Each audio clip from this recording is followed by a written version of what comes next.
This is Precious Anderson. She was pregnant. Did you have a name for the baby? About 2 months before her due date, she had severe COVID-19.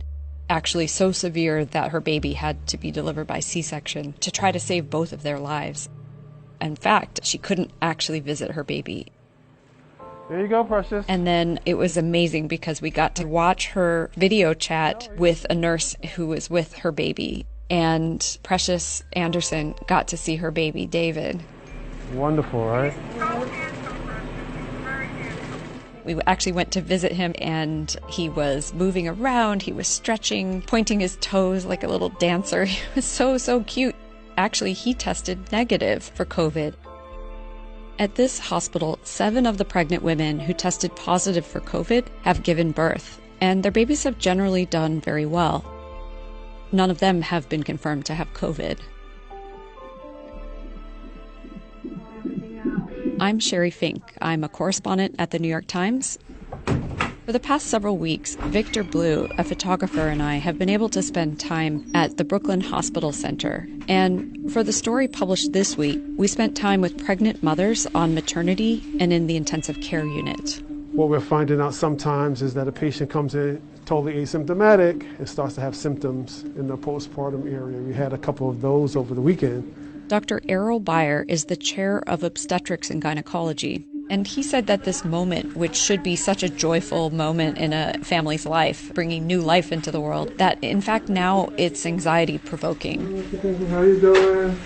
What struck me was people doing the typical things you would do on a maternity ward, but doing them with masks, with face shields, with gloves, with gowns. And I'm going to put her on the EFM machine, monitor the baby, the heartbeat of the baby.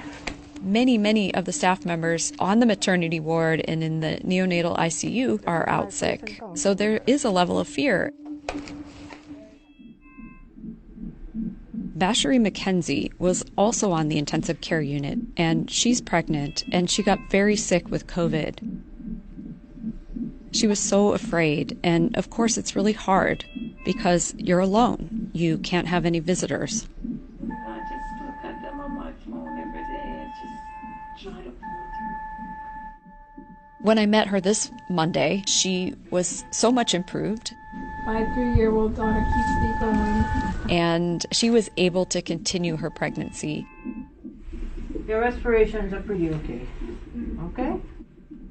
Very good. So there are a lot of very sad stories with COVID-19 of people in the intensive care unit, many of them not making it. So it was amazing to see this young woman who had been so sick was able to pack up her bags and actually go home. And she's one of the success stories. You made it. You're telling a great story, honey.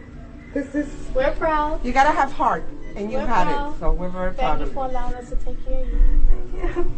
I spoke with the intensive care unit doctors, and they said when people like Ms. McKenzie get to leave the hospital, get to come off a ventilator, out of an intensive care unit, and recover enough to go home, that it's giving them the energy to keep going.